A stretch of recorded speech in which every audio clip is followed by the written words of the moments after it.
Première rencontre entre la chef du gouvernement, Madame Judith Suminwa, et les membres de son gouvernement. Les 6 axes prioritaires défendus mordicus par le chef de l'État ont été rappelés aux membres de son gouvernement.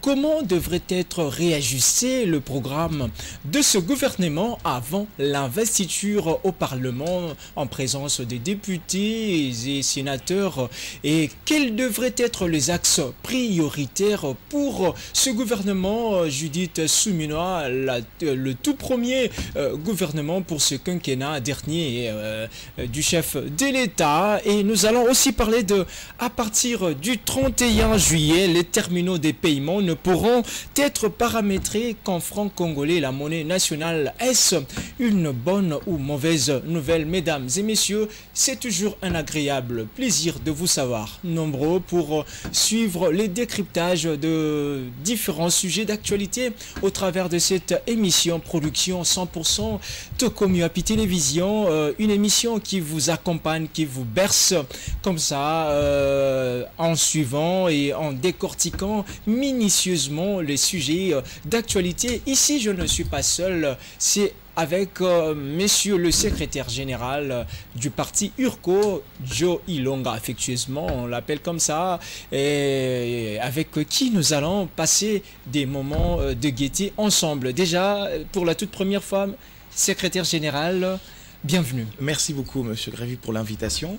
Merci pour l'honneur que vous nous faites d'être là aujourd'hui pour éclairer le Congolais par rapport à certaines préoccupations liées au sujet d'actualité. Déjà, vous avez été nommé secrétaire général, vous êtes jeune. C'était quoi la motivation de la personne qui vous a honoré? Est-ce que a-t-elle subi une pression pour mettre à la tête du parti un jeune?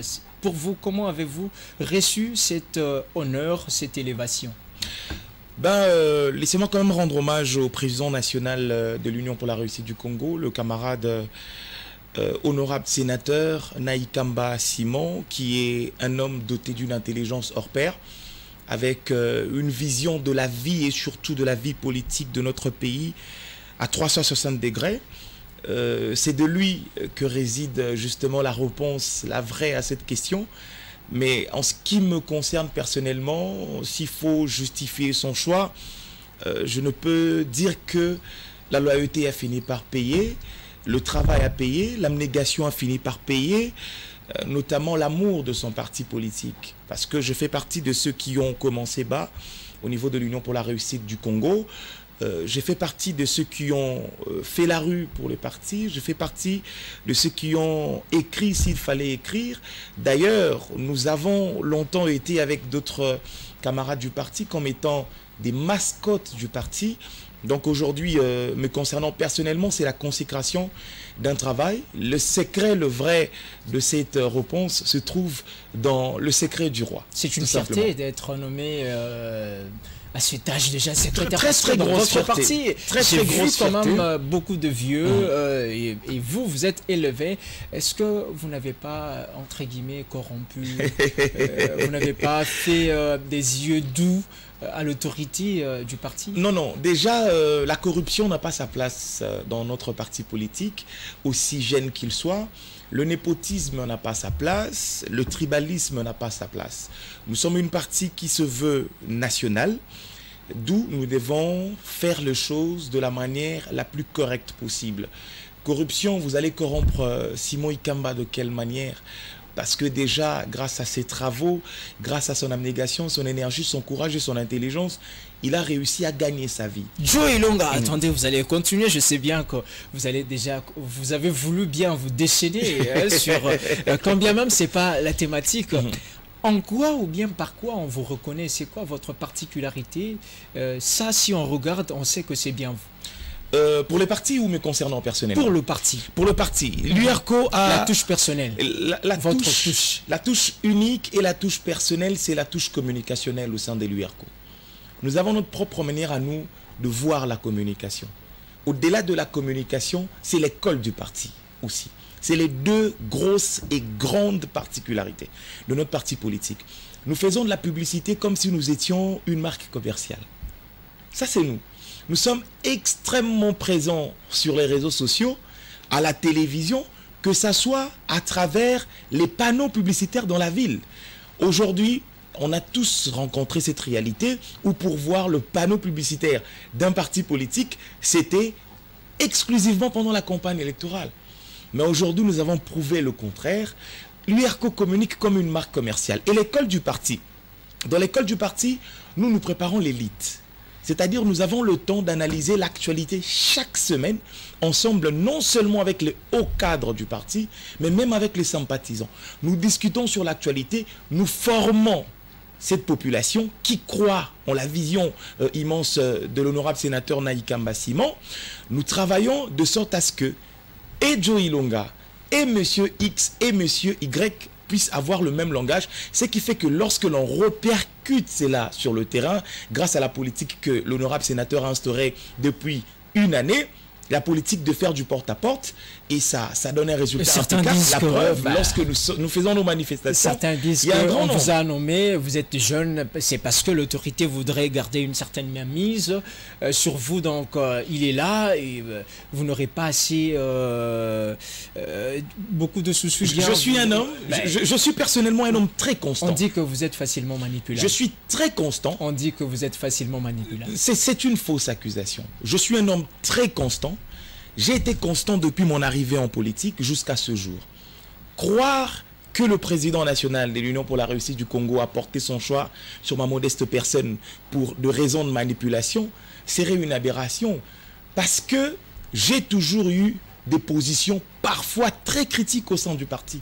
J'ai fait partie des rares personnes qui, élégamment, ont le courage de dire au président national du parti que, autorité, est-ce que l'on ne peut pas revoir les choses de telle ou telle autre manière? Et lui n'aime pas les flatteurs. Ça, je vous donne une particularité sur l'homme. La flatterie n'a pas sa place à ses côtés. A-t-il trouvé des moyens? Lui, il est jeune et puis il se retrouve aujourd'hui en tant que sénateur dans la chambre de sages. Où a-t-il eu les moyens? Lui aussi a, entre guillemets, je dis bien entre guillemets, a-t-il fait les îles doux, a corrompu certains pour arriver à ses postes? Il a usé de stratagèmes. Simon Ikamba n'a pas fait les yeux doux, mais plutôt il a fait les oreilles de manière très tendre. Je vous explique. Déjà, s'il faut parler d'argent, l'élection sénatoriale pour nous, c'était un projet de vie, un projet de société que l'on mettra à la disposition des élus de la province du Congo, parce que je rappelle qu'il est élu sénateur de la province du Congo. Il a prouvé une chose, c'était un défi pour nous. Je vous raconte une petite anecdote. Les gens qui venaient autour de l'honorable Naïkamba Simon se disaient qu'il allait être sénateur dans le Sankourou chez lui. Parce que les gens disaient, le Sankourou, c'était chez lui. Tout en oubliant que dans la pensée de l'homme, chez lui, ce n'est pas le Sankourou, c'est le Congo. C'est quelqu'un qui a une vision très élargie de la République démocratique du Congo. Il a dit, nous irons postuler ailleurs. Pour démontrer... Il a été élu où? Il a été élu dans la province de la Kwango, dans le Grand Bandundu. Ah. Dans le Grand Bandundu. Pour nous, combien de voix? Pour nous, 3 voix. 3 voix. Trois voix. Pour nous, c'était un défi. Je ne vous dis pas le nombre de nuits blanches que l'honorable sénateur a fait ensemble avec tout son QG. Très bien, là c'était une parenthèse. Je sens que vous voulez bien vous déchaîner là-dessus. Mesdames et messieurs, c'est encore une petite parenthèse.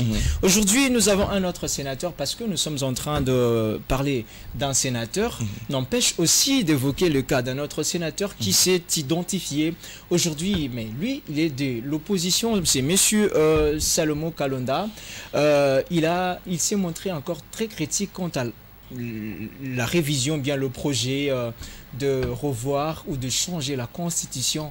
Que pense l'URCO sur cette thématique-là, changement, révision de la constitution? C'est quoi la position de votre parti? La question autour de la révision de la constitution, pour nous au sein de l'Union pour la réussite du Congo, c'est un faux débat.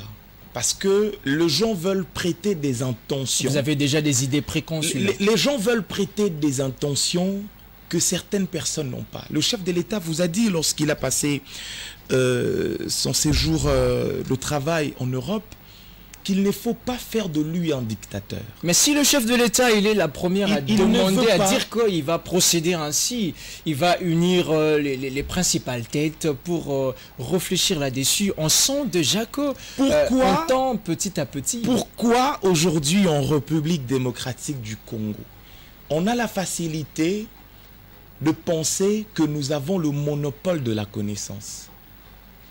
Pourquoi nous avons cette facilité de prêter les intentions aux gens? Parce que n'oubliez pas, lors d'un discours du président de la République, une fois il a dit, il y a une phrase que nous au sein de l'Union pour la réussite du Congo, me concernant personnellement, je tiens à cœur, il a dit, le salut du peuple c'est la loi suprême. C'est-à-dire, le salut du peuple passe par un certain nombre de réformes à tous les niveaux.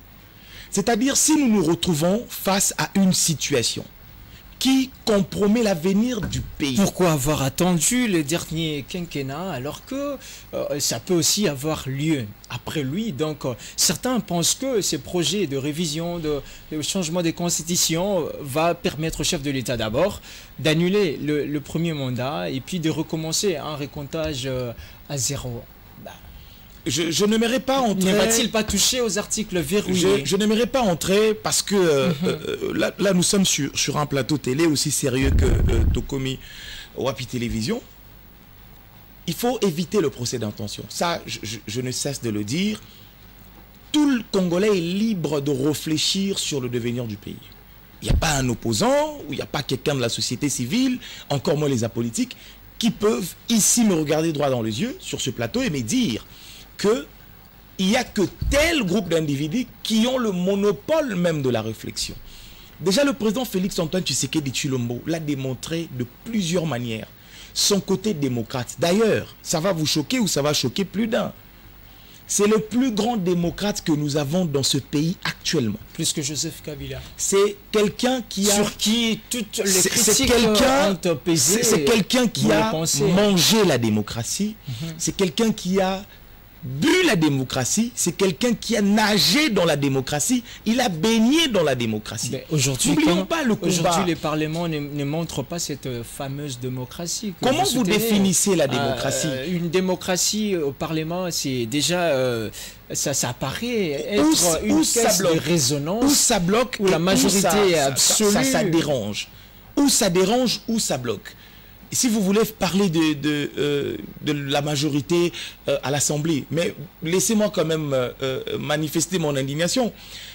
Moi, personnellement, quand je vois des chocs d'idées comme ça, pour moi, je me dis, c'est d'ailleurs là que vit la démocratie. Très bien, très bien. On va entrer dans le vif du sujet, mesdames et messieurs. Ce n'était qu'un petit biscuit prévu pour cette... très belle émission. Nous recevons, je rappelle bien, Monsieur Joe Ilonga. Il est secrétaire général du parti URCO. Voilà, parti très cher à l'honorable sénateur Simon Ikamba. Commençons par cette rencontre entre la première ministre et les membres de son gouvernement. La première ministre a tenté de rappeler les 6 axes prioritaires prônés par le chef de l'État. Selon vous, en tant qu'analyste, en tant que secrétaire général, comment vous voyez le programme du gouvernement? Quels sont les axes qui devraient être privilégiés pour que le programme, une fois présenté au niveau du Parlement, soit accepté et le gouvernement commence son travail? Moi, je suis d'abord content parce que plusieurs langues ont dit tout ce qu'elles pouvaient dire sur la longue attente en ce qui concerne la liste définitive des personnalités qui devaient animer justement le gouvernement, Madame Judith Suminwa. Aujourd'hui, la priorité du Congolais, nous le savons tous. Nous savons les contextes dans lesquels le président de la République a dirigé le pays. Parce que, il faut quand même le dire, nous avons tendance à très souvent oublier l'histoire. Mais revenons, rappelons Félix quand même... Tshisekedi n'a pas hérité d'un pays émietté, alors que Joseph Kabila, c'était encore plus dur que lui. Félix Tshisekedi a hérité d'un État malade. A hérité d'un État qui était à l'agonie. Et c'est grâce à sa politique, grâce à sa diplomatie, grâce à sa grande vision et sa grande passion pour le Congo, que vous et moi, aujourd'hui, on peut dire... Il est quand même le fruit de l'alternance pacifique au pouvoir. On peut dire aisément que les choses sont en train d'avancer vers la bonne direction. Le choix des animateurs, le choix de ceux qui devaient justement conduire différents ministères pour permettre aux Congolais de vivre réellement ce qu'ils attendent. La priorité des priorités dans notre pays, ne l'oublions pas, c'est la pacification de l'espace est de notre pays. La guerre à l'est du pays, mais non seulement à l'est, mais également un peu partout, parce que il suffit de faire un tour dans le Grand Bandundu pour entendre parler de Bombondo et autres. Le souci prioritaire de Congolais, c'est la pacification de la partie est de notre pays. Et ça fait partie des axes prioritaires que la population congolaise, que nous, en tant que parti politique, membres de l'Union Sacrée, souhaitons vivement. Et heureusement que c'est le souci également qui anime tout le Congolais. Le deuxième point serait naturellement le social. En parlant d'abord de l'aspect, la pacification, qu'est-ce que vous sous-entendez? On doit accompagner ceux qui sont au front, on doit... en quoi concrètement cette pacification passerait en premier? Comment vous justifiez cela? L'exemplarité parfaite des différents moyens qu'on peut utiliser pour pacifier la partie est de notre pays, c'est justement démontré par le président de la République, parce qu'il a appliqué toutes les voies. Il fait partie des rares Congolais qui ont commencé en premier à dénoncer devant les différents chefs d'État des pays puissants du monde l'invasion rwandaise dans la partie est de notre pays, l'accompagnement du Rwanda dans la guerre, son rôle majeur en finançant les différents groupes armés, particulièrement le groupe terroriste, le groupe des barbares de M23. Plusieurs pays avaient refusé, plusieurs pays n'ont pas su le faire, mais aujourd'hui, moi personnellement, j'étais très heureux de suivre aujourd'hui, même ce matin avant de sortir de chez moi, Radio France Internationale, qui parle justement de l'appui du Rwanda dans la guerre imposée par le mouvement nous sommes encore dans la théorie, c'est connu déjà. Cette reconnaissance, c'est-à-dire la guerre, pour certaines personnes, certaines personnes pensent abusivement d'ailleurs, que la guerre ne peut être qu'en tenant les armes, mais une guerre médiatique. Aujourd'hui, le travail médiatique que la République démocratique du Congo, grâce justement à la grande vision du président de la République, est en train d'abattre, la guerre médiatique est gagnée par le Congo. Parce que le M23, n'oublions pas, avec le Rwanda, ont réussi à nous imposer une guerre médiatique. Ont réussi à un certain moment à nous faire croire que c'était eux les victimes et non toutes ces personnes qui meurent dans la partie est de notre pays.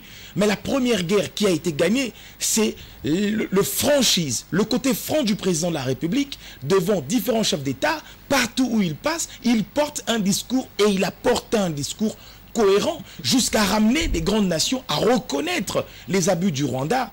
Ça, c'est déjà un premier point. Donc, on peut dire c'est qu'on doit soutenir l'armée. Diplomatiquement, on doit être présent.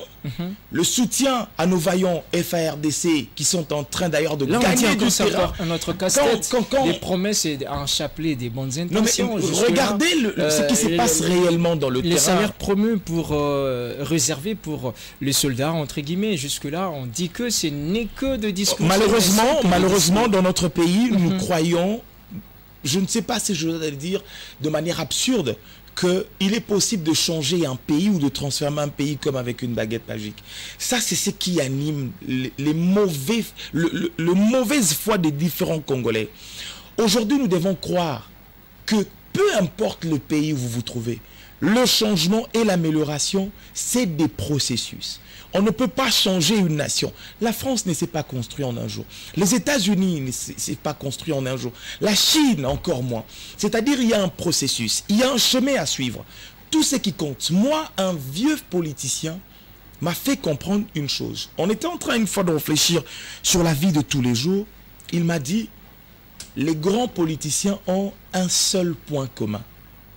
C'est la passion pour le pays et la grande vision qu'ils ont pour ce pays. Par grande vision, il voulait dire la volonté politique. C'est-à-dire aujourd'hui, le président Félix Antoine Tshisekedi Tshilombo a démontré à suffisance son immense volonté de pouvoir pacifier la guerre. Nous n'avons pas l'obligation, nous Congolais, de démoraliser de démotiver ce FARDC. Il y a énormément d'efforts qui sont en train d'être fournis. Malheureusement, le Congolais n'a pas la culture de fouiller, raison pour laquelle, très bientôt, je profite de votre plateau pour le dire, au sein de l'UEACO, nous allons ouvrir l'école du parti à qui veut le voir, venir écouter et mieux comprendre l'histoire du pays, parce que nous, en tant que parti politique... Qu'est-ce que vous allez encore dire nous avons un devoir de ce que les Congolais n'ont jamais entendu? Beaucoup de personnes n'ont pas compris. Nous avons l'impression que c'est le bis repetita, ce sont le même discours, alors que la situation sur terrain est en train d'être... La situation, d'ailleurs, puisque vous parlez de la situation, la situation sur terrain est en train d'évoluer de manière très positive. Parce que la première guerre... Au-delà même... Vous vivez à Kinshasa, monsieur Joey. Heureusement que j'ai fait plusieurs fois Goma, Bukavu. Est-ce que vraiment vous êtes content de soutenir Félix Tshisekedi? Depuis qu'il est au pouvoir, depuis sa réélection, 6 mois passés, on peut dire son bilan. Vous estimez qu'aujourd'hui, si le peuple congolais, la population quinoise particulièrement, doit retenir quelque chose de Félix Tshisekedi pour ce deuxième mandat, qu'est-ce que vous allez dire? Que nous sommes dans les bancs, on est en train de patauger. Comment faire le bilan à mi-parcours? Moi, je suis d'ailleurs, quand j'entends le Congolais me parler du taux de dollar, quand j'entends le Congolais me dire telle denrée de première nécessité, le panier de la ménagère n'est pas encore totalement satisfaisant, quand j'entends certains compatriotes me dire que voilà, la guerre dans la partie est de notre pays n'est pas totalement finie, tous ces éléments constituent une raison de continuer à croire en Félix Antoine Tshisekedi, tu le mot. Croire comment? Je vous explique. Dans l'abstrait. Je vous explique. Dans le concret. Félix Tshisekedi a pris ce pays dans un état de non-état. Comment ça? Lui, un chef d'État démocratiquement élu. A trouvé ce pays malade. Quand je parle de non-état, c'est-à-dire certaines conditionnalités du point de vue de l'amour de ce pays n'existaient pas. Surtout dans le chef et des politiques, mais également de ceux qui sont dirigés. Félix Tshisekedi a dirigé ce pays. Il a pris ce pays. Il a dirigé dans des contextes incroyablement difficiles. Donnons un simple exemple pour ne pas vous sortir tout ce qui s'est passé ici, faute de temps. La Covid-19 a mis à genoux toutes les économies du monde. Quasiment toutes les économies du monde. Vous êtes nostalgique. Je ne suis pas nostalgique, mais interrogeons l'histoire. Parce que l'économie, c'est une science qui ne ment pas, qui ne trompe pas. Certaines grandes nations, ou certains grands pays, ou certaines grandes économies mondiales, jusqu'à ce jour, plusieurs n'ont pas réussi à se relever après la Covid. Voyez-vous, les efforts consentis par l'homme. La situation que nous vivons en République démocratique du Congo, économiquement, ce n'est pas une situation made in DRC. Ce n'est pas une exclusivité République démocratique du Congo.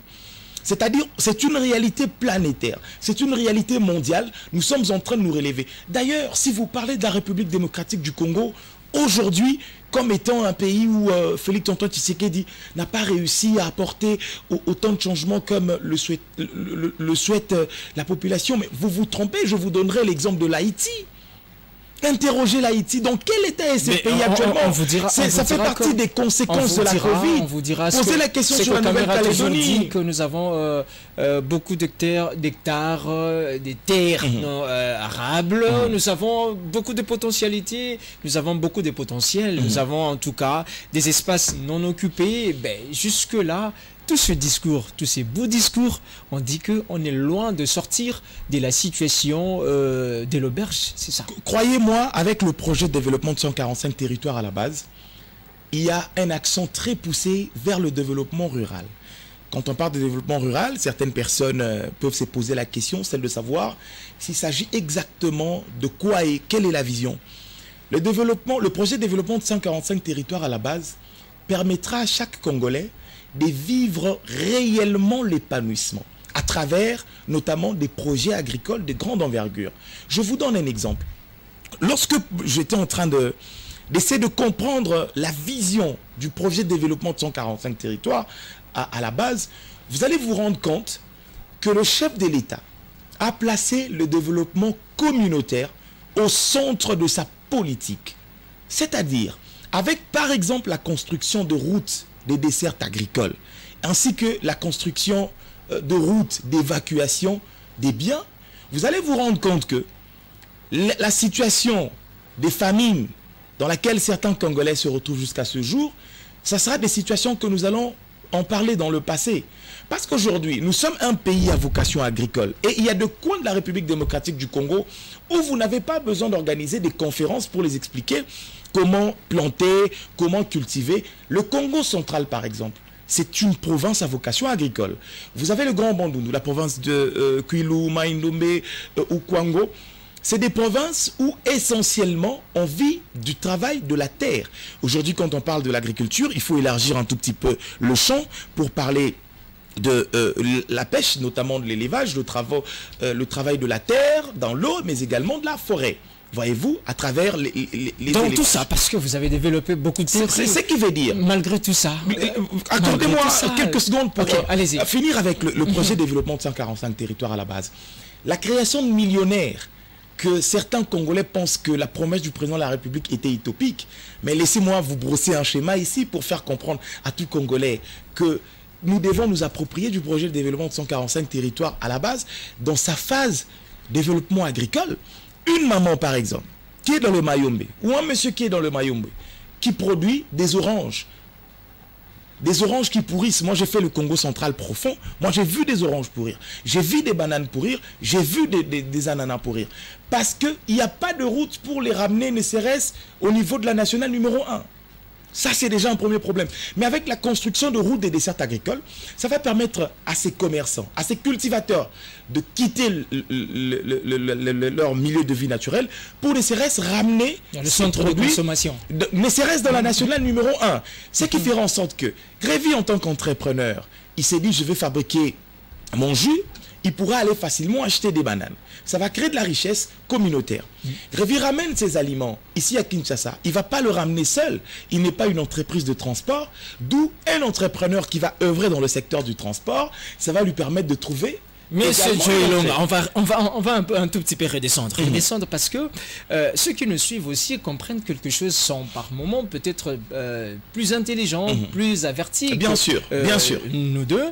Mais lorsque on est en train, vous êtes en train de vanter ces projets PDL 145 territoires, mais de l'autre côté, on sent qu'il y a encore beaucoup trop d'épésanteurs. Il y a ceux qui en principe devraient commander, animer, exécuter, voilà, sont trempés dans la corruption ou bien dans les détournements. Est-ce qu'il y a encore espoir? Il y a encore lieu de croire à tout ce que vous êtes en train de dire? Oui, il y a encore lieu de croire. Tant que Félix Tshisekedi Tshilombo est là, il y a encore lieu de croire. Le vrai problème dans la gestion, c'est aussi l'homme. C'est-à-dire réussir à transformer cet homme congolais. Félix a aussi un problème, le chef de l'État a un problème de l'entourage. C'est que Joseph Kabila a décrié, il n'a pas pu avoir 15 bons collaborateurs. Je ne préfère pas... On peut chuter par là. Je ne préfère pas indexer un groupe de gens. Mais je préfère parler du Congo. Parce que nous, à l'URCO, nous avons une particularité. Nous ne parlons pas des individus, encore moins des groupes d'individus. Monsieur Félix Tshisekedi, c'est un individu. C'est une institution. Quand nous parlons du président Félix Antoine Tshisekedi Tshilombo, nous ne parlons pas de lui comme individu.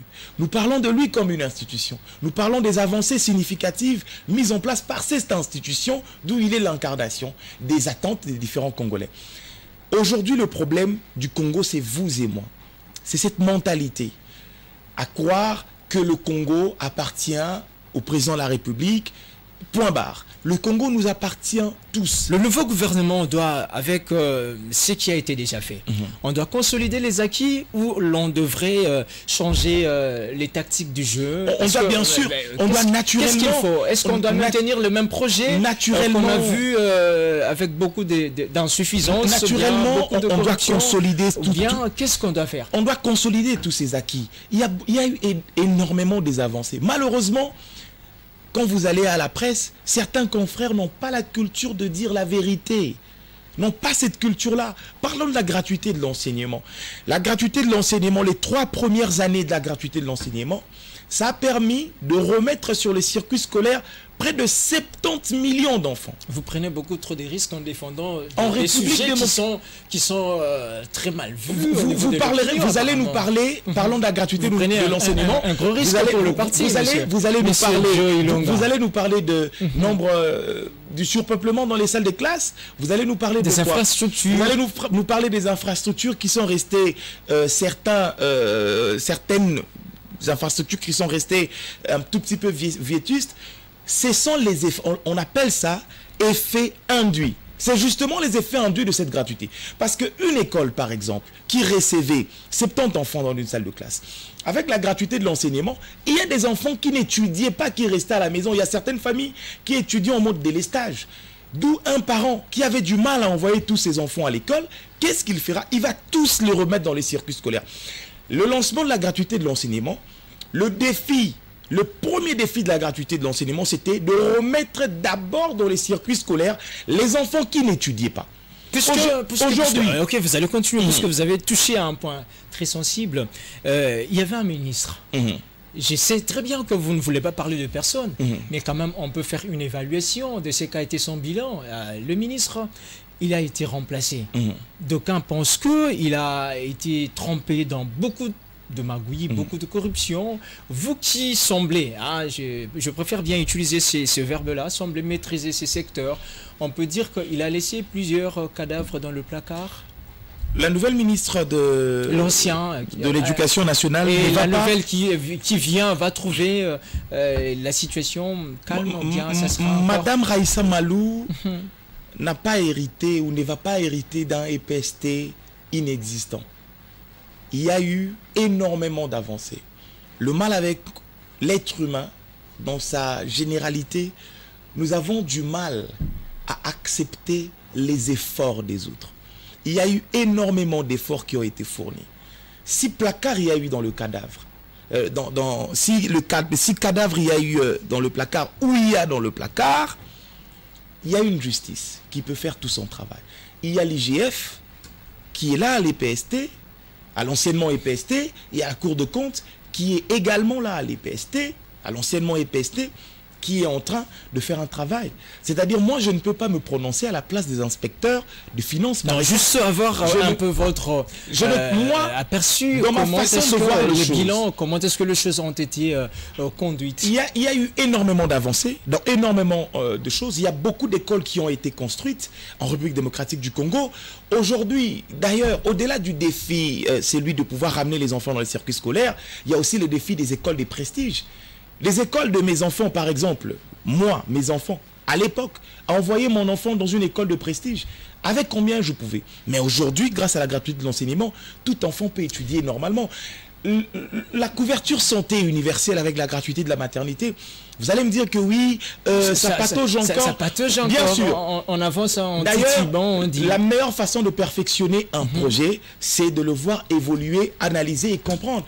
La gratuité de l'enseignement, la première année, n'a pas connu le même problème que la deuxième, la troisième et la quatrième. Composition du gouvernement, Judith Souminois, on dit qu'il y a ces ministères qui devraient en principe se retrouver ensemble. Alors aujourd'hui, au grand étonnement, on voit ces ministères être encore un peu séparés. On prend l'exemple de l'EPST, l'éducation nationale aujourd'hui, mais on voit encore un autre ministère de la formation professionnelle. Pourquoi ne pas le mettre ensemble? Vous êtes de l'Union Sacrée, vous avez été moi personnellement, impliqué, vous êtes impliqué. Je voudrais qu'on réfléchisse en deux volets, qu'on réfléchisse comme politique et qu'on réfléchisse comme scientifique. Allez-y. Parce que quand le politique prend des décisions qui vont à l'encontre de la science, ça finit toujours par capoter, ça finit toujours par produire un résultat suffisamment négatif. Il y a énormément de choses qui se sont faites. En tant que politique, n'oublions pas que le gouvernement, c'est la représentativité de la majorité au pouvoir, au Parlement. L'émanation. L'émanation, bien sûr, de la majorité au Parlement. Ça, il ne faut pas le nier. Ça, c'est une réalité politique. Mais s'il faut parler de la science, l'erreur, qui a été faite, c'est de qu'il pouvait y avoir celle de pouvoir, dans le contexte actuel, je parle bien du contexte actuel, où les choses vont à une vitesse vertigineuse, où la technologie bat son plein, où le monde évolue et le monde avance, où on a besoin forcément d'avoir non seulement un personnel qualifié, mais aussi avoir des gens d'une bonne moralité. Il était nécessaire, à mon humble avis, de pouvoir séparer ce ministère. Un partage de gâteau, avec le risque, sacré, avec le risque, parce que si vous prenez la formation professionnelle, la recherche scientifique, l'enseignement primaire, secondaire et technique, l'initiation à la nouvelle citoyenneté, vous risquerez de vous retrouver face à un politique qui a un sel fort. D'où le risque serait d'avoir un ministre qui aura un regard. Par exemple, si son domaine de prédilection, c'est la formation professionnelle, d'avoir un regard plus sur la formation professionnelle que sur d'autres attributions. Ce matin, d'ailleurs, je suivis sur un média de la place, on dit que le mieux serait aussi d'avoir un ministère de la décentralisation et de réformes institutionnelles qui n'est pas visiblement dans ce gouvernement, alors que le chef de l'État aurait dû placer ces ministères, mais avec la vice-primature de l'Intérieur, on dit, selon la source, que ça ne va pas en tout cas permettre à l'actuel patron de la territoriale d'accompagner les réformes de temps parce qu'il est très sollicité. L'Intérieur peut bien faire le travail. En fait, tout n'est pas... Moi, j'aimerais qu'on se mette d'accord dans quelque chose. J'ai dit tout à l'heure que lorsque la science va à l'encontre de la politique et la politique va à l'encontre de la science, on risquerait de se cogner contre le mur. Ça, c'est une réalité indéniable que l'on ne doit pas oublier. Chaque ministère, dans chaque État du monde, après un gouvernement, il y a ce qu'on appelle les attributions. Un conseil pour le gouvernement, la conduite, les membres qui sont nommés aujourd'hui, qui vont bientôt là être investis. Quel conseil? Comment pensez-vous l'orthodoxie dans la gestion de la chose publique, l'orthodoxie dans la gestion de la chose publique, ça c'est un point vraiment nécessaire, un point capital. Au-delà de tout, aimer le Congo. Aimer le Congo. Parce que l'amour du Congo va vous empêcher de voler dans la caisse de l'État.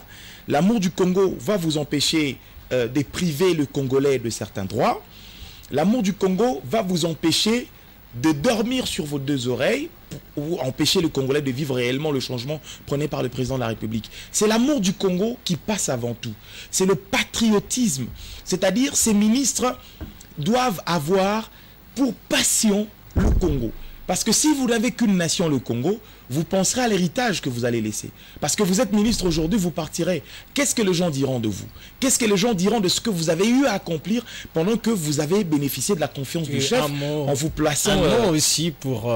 permettez quand même de glisser rapidement cette question. Un mot pour ceux qui s'estiment ou bien pensent être délaissés par le partage du gâteau. Il y a beaucoup de frustration au sein de l'Union Sacrée. Vous pensez que là, votre parti est en odeur de sainteté avec les animateurs, par exemple, du Présidium? Moi, j'aimerais que l'on puisse prendre notre mal en patience, frustrer. Votre tour aussi bien. Dans chaque famille, dans chaque organisation, dans chaque structure, il doit y avoir des moments comme ça pour resserrer encore nos liens. C'est-à-dire, l'Union Sacrée, ce n'est pas une famille d'hypocrites. C'est une famille au vrai sens du mot. Nous avons vécu ces genres de discours. Ce n'est pas une famille d'hypocrites. Seulement. Avec le FCC, nous sommes en tout cas... Mais l'Union Sacrée, la preuve c'est ça. Nous avons vu, laissez-moi quand même donner cet exemple, l'honorable responsable de ce grand média qui nous met ensemble aujourd'hui, l'honorable Élisée Ntambwe, que j'apprécie énormément, que je loue le travail qu'il a bas au quotidien pour le Congolais, parce que moi j'ai une passion pour le Congolais qui commence bas pour enfin finir au sommet. Moi c'est comme ça. Moi je suis amoureux de ce genre de Congolais parce que c'est un modèle pour le pays. Le Congo a longtemps souffert d'un problème de modèle. Vous vous réveillez un matin, je vais faire la politique, mais vous allez la faire comme qui? Certes, il y a eu certains mécontentements qui ont été prouvés de manière ouverte, mais n'oubliez pas ce qui vient après. N'oubliez pas, vous allez dire non, l'honorable Élisée Ntambwe a dit qu'il était mécontent. Mais non, mais écoutez ce qui a été dit après. C'est-à-dire, nous avons foi au président de la République. Quand nous avons accepté de l'accompagner à travers sa grande vision, c'est parce que nous connaissons l'homme, nous connaissons sa passion pour le Congo, nous connaissons également son intelligence face à des situations difficiles. Les paniers circulent encore.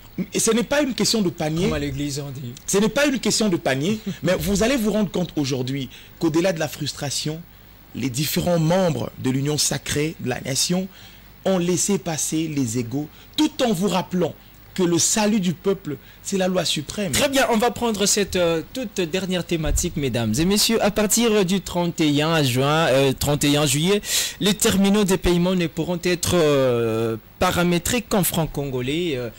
Est-ce une bonne nouvelle pour les fonctionnaires de l'État? Oui, c'est vraiment la grosse nouvelle. Comment cette mesure devait être accompagnée? Ça a fait débat, parce que je ne vous dis pas le nombre de Congolais qui souffrent pour percevoir leur salaire dans les banques commerciales chaque fin du mois. Il faut voir la queue qu'il y a dans certaines banques ici à Kinshasa, parce que manuellement, les gens devaient aller devant un guichet, rencontrer les guichetiers qui doivent vous servir. Je ne vous dis pas le calvaire, je suis témoin vivant de cette affaire. Vous êtes aussi un fonctionnaire de l'État. Bien sûr, je suis un fonctionnaire de l'État. J'en parle comme étant un témoin, une victime du présent. Il y a deux volets dans cette affaire. Vous avez toujours souhaité que le franc congolais puisse circuler plus que le dollar. D'autres, d'ailleurs, nous faisons partie de ceux qui pensent que le développement économique de notre pays passera aussi par la dédollarisation de notre économie. Ça, c'est aussi un fait. Aujourd'hui, le Congo, le Congolais, les fonctionnaires de l'État qui sont payés en francs congolais. Vous arrivez dans une banque, par exemple, qui n'a que 3 guichets, 2 guichets en dollars et un guichet automatique de distribution de billets des banques en francs congolais. Vous avez un seul guichet pour 1000 personnes. Et croyez-moi, ces 1000 personnes ne seront pas servies parce qu'on va vous dire qu'il n'y a plus d'argent, il faut approvisionner. Or, si nous prenons, par exemple, tout ce qu'il y a comme distributeur automatique de billets des banques, ici à Kinshasa, c'est en francs congolais. Mais ça sera un ouf de soulagement pour les fonctionnaires. Et économiquement parlant, ça va énormément apporter. Ça va permettre à ce que le franc congolais, qui est notre monnaie locale, puisse circuler plus que le dollar qui a envahi notre économie. Il y a de ceux qui pensent que c'est un peu à la va-vite, alors que la production en interne, il y a un problème d'inflation. On est en train de dire beaucoup de choses là-dessus. Est-ce que n'est-ce pas une précipitation dans tout ça? Il n'y a aucune précipitation dans cette prise de décision, parce que il n'est jamais trop tard, il n'est jamais très tôt pour prendre les bonnes décisions. Ça, il faut le savoir. Un pays comme la République démocratique du Congo a besoin, au-delà de la volonté, mais des réformes courageuses, des réformes fortes qui font mouche dans la société, mais qui vont, dans les jours à venir, permettre à tout Congolais de voir les premiers fruits. Attendons le premier fruit de cette dédollarisation des distributeurs automatiques, de guichets de ATM, comme on les appelle dans le jargon banquier. Bon, oui. Attendons que ça soit effectif, et croyez-moi, nous aurons l'occasion de faire le terrain. Vous allez voir comment ça va soulager les fonctionnaires, surtout de l'État. Très bien, nous sommes pratiquement arrivés à la fin de cette très belle émission. Un dernier mot déjà pour les membres de l'URCO, l'Union pour la réussite du Congo, et aussi un dernier mot pour la population quinoise. L'Union pour la réussite du Congo est un parti politique qui prône la social-démocratie, qui aujourd'hui a besoin des forces de tous les Congolais. Vous venez vous joindre à nous parce que nous avons nous sommes en train de travailler en ce moment sur une campagne permanente d'adhésion massive et individuelle. Donc c'est le travail qui est en train d'être fait en ce moment. Nous sommes en consultation pour permettre à tout Congolais de pouvoir venir mettre la main dans la pâte dans le développement du pays. Nous faisons partie des rares partis politiques qui disposent des écoles de partis, qui forment son élite pour pouvoir permettre au Congo de demain de pouvoir vivre réellement son expansion. Donc laissez-moi quand même, je ne pourrais pas finir cette émission parce que le temps déjà. Je pourrais pas finir cette émission sans pour autant rendre un vibrant hommage aux sénateurs qui sont en train de nous démontrer une maturité sans précédent. Aujourd'hui, vous comprendrez. Vous le dites que parce que votre président est sénateur ou bien c'est je le dis, ça, c'est le constat. Je le dis par constat, je le dis parce que je suis plus proche de l'actualité au niveau du Sénat qu'ailleurs par rapport à la présence du président national de l'Union pour la réussite du Congo, l'honorable sénateur Naïkamba Simon, qui nous met au parfum. D'ailleurs, moi, à travers mon métier, je suis au parfum de tout ce qui se passe au Sénat et je salue la sagesse. Et aujourd'hui, encore une fois, nous comprenons que le Sénat, c'est la chambre des sages. Merci bien, c'est par ici que nous terminons cette très belle émission. Nous disons un grand merci à l'équipe technique Amos Lubaki, Dipro, Manix Kembolo, Yves Bolofa et Voldine Tony. Retrouvez-nous chaque mardi, jeudi et samedi sur TNT. Sur YouTube, nous sommes en permanence. Tout le jour, le plaisir était pour moi d'animer cette émission. Les bonnes choses et le programme sont en continu sur les antennes de Tokomu Api Télévision. Merci.